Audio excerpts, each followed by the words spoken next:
That's a very hard thing for me to get straight in my mind. Yes. Now, I would say that and the division in Islam that occurred almost immediately upon Muhammad's death, and which has not been rectified to this day. Quite the contrary. So that's also, that's a problem for everyone. It's a problem for Muslims. It's a problem for Christians. It's a problem for everyone. And it's a problem that could really get out of hand. Now, it's not like I don't know that the Protestants and the Catholics were at each other's throats for, hundreds of years. So, but that's not the issue at the moment. So now, in Islam, there's a tremendous emphasis on Christ's doctrines as well. And there isn't any evidence that Christ himself took part in, let's say, wars. Okay, and so I disagree with it's that. hard. And let me disagree with that. What do you mean? Okay, well, if you analyze Christ as an archetype, when he comes back in his second coming, he is going to dominate the world. And one can say, well, that's not the historical Christ. But when we're looking at him in the way that you look at, look, that's a reasonable objection. If we look and at I understand that a judge has that martial element, and I don't think it's reasonable to use the archetypal representation as an argument against the historical reality. And look, I'm not saying to you that I know that what Muhammad did was wrong. That isn't what I'm saying. I'm saying that I don't understand how participation in those defensive wars, let's say, but then that was also followed by a tremendous explosion of Islamic expansion, right? The biggest empire the world had ever seen in a very short period of time, right at Europe's doors. Mm-hmm. And that was also followed by the severance of the Islamic faith into two major categories and internecine conflict there. Yeah. And so there's that stream of armed conflict activity. I think that you're, with respect, I don't think you're getting the history fully right here, because that's fine. Go right ahead. The war in Jamal and Siffin, the wars between Shia and Sunnah, or what would then be, it's not really between Shia and Sunnah, because quite frankly, Shiaism had not been established but the wars of the companions. How many people died in those wars? Do we have any numbers? For maximum, we can say.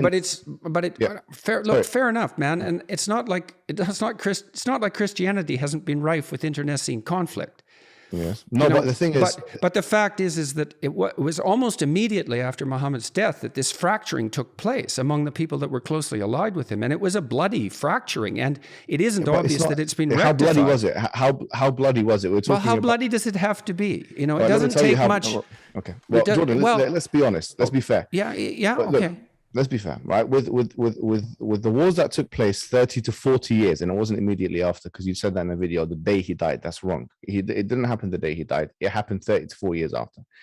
It happened 30 to 40 years after. And how many members of Muhammad's immediate family survived during that 30 years?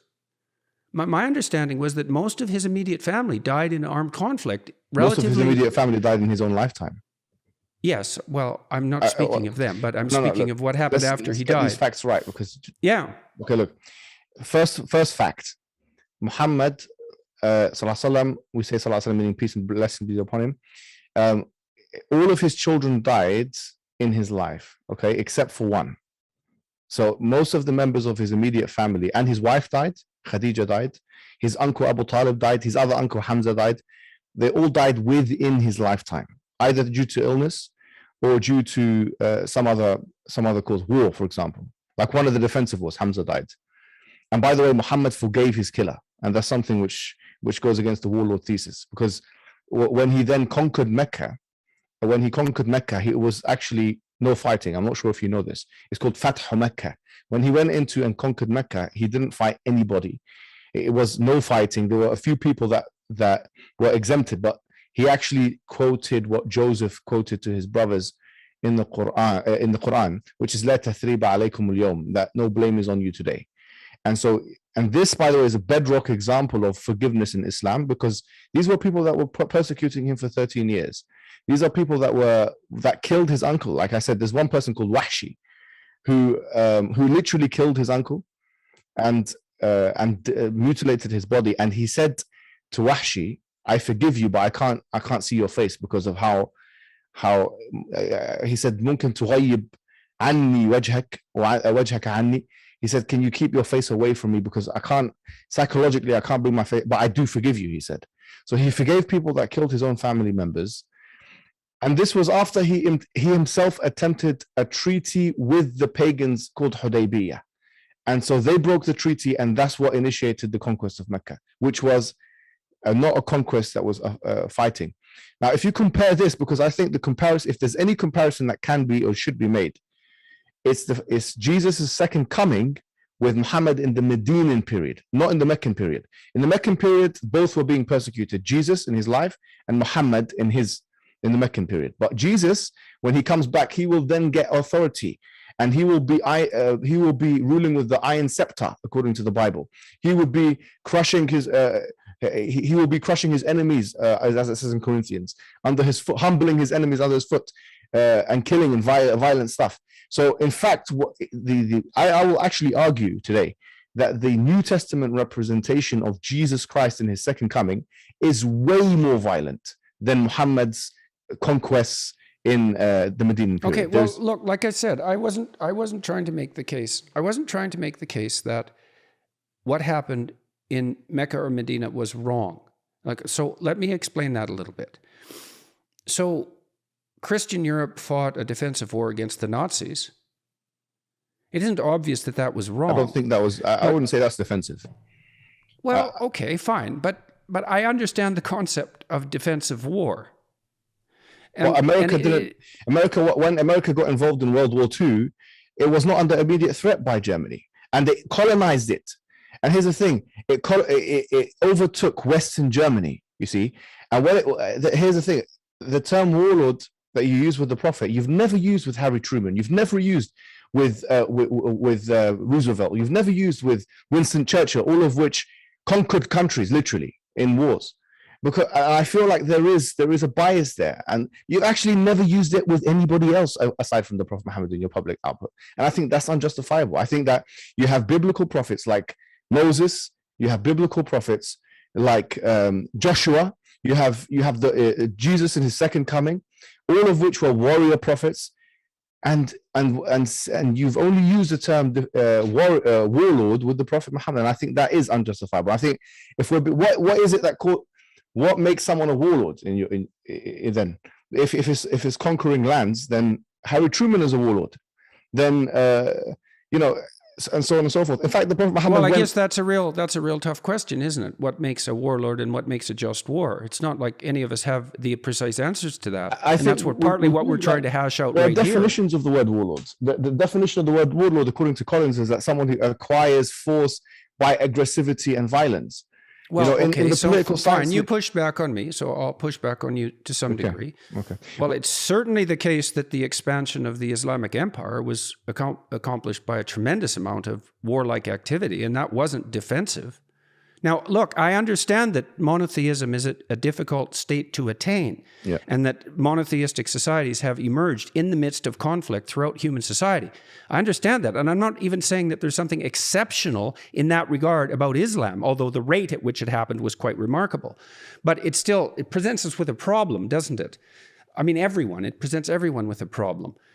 And the problem is, well, for example, the problem is reconciling the idea of turning the other cheek with the idea of a just war, a defensive war, or an expansive war for that matter.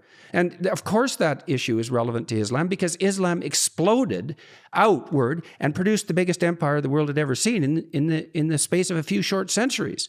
Yeah, but Dr. Jordan Peterson. So then you ask, well, what's the spirit? What is the spirit that animated that? And is that attributable to the Islamic doctrines themselves? Yes, I don't know the answer to that. No, let me tell you the answer to that, okay? And this is what I want to tell you conclusively, and this will help build bridges, honestly, because we can maintain the warlord thesis, we can maintain the expansionist thesis.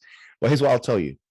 Islam has a capability to be expansive, and it also has a capability of making peace treaties. And it does, and it should do whatever's in its best interest. Just like every country should do whatever's in its best interest. In the pre-modern world, we did not, I think this is highly anachronistic. In the pre-modern world, there was no such thing as the UN. It was a realist international relations framework whereby everybody was fighting everyone. The Roman Empire didn't care about it didn't care about you, quite frankly. It was expanding itself. The Persian Empire was expanding itself. And the Arabian Peninsula was in between both. And so it could have either been swallowed by those two other empires, or it could decide to, in fact, we will impose our government on them before they impose it on us. And it decided the former rather than the latter. It decided to expand. And in fact, the Prophet, in his weakest of times, he predicted that that would happen. You know, there was one war in particular where they were starving, and it's called Khandaq, and he hit a rock and he said, Futihat Rum, the Roman Empire has been conquered. He hit a rock again. He said, Futihat Faris, that the Persian Empire has been conquered. And then he knocked the rock again. He said this in his weakest moment. He said that the Yemen has been conquered. I see that the expansion of the Islamic Empire is a proof for Islam. And you know, it's not just me. Even historians say this. Barnaby Rogerson, he said the fact that Islam spread to the Roman Empire and the Persian Empire is equivalent to is equivalent to Eskimos taking over Russia and America. I believe it's miraculous, if anything, that this happened. I don't think it's unjustifiable. I think actually, Jordan Peterson, to be then completely honest with you, why did it stop at Europe's borders, so to speak? If it was a miraculous expansion, yeah, it stopped out because of it wasn't successful there. It wasn't.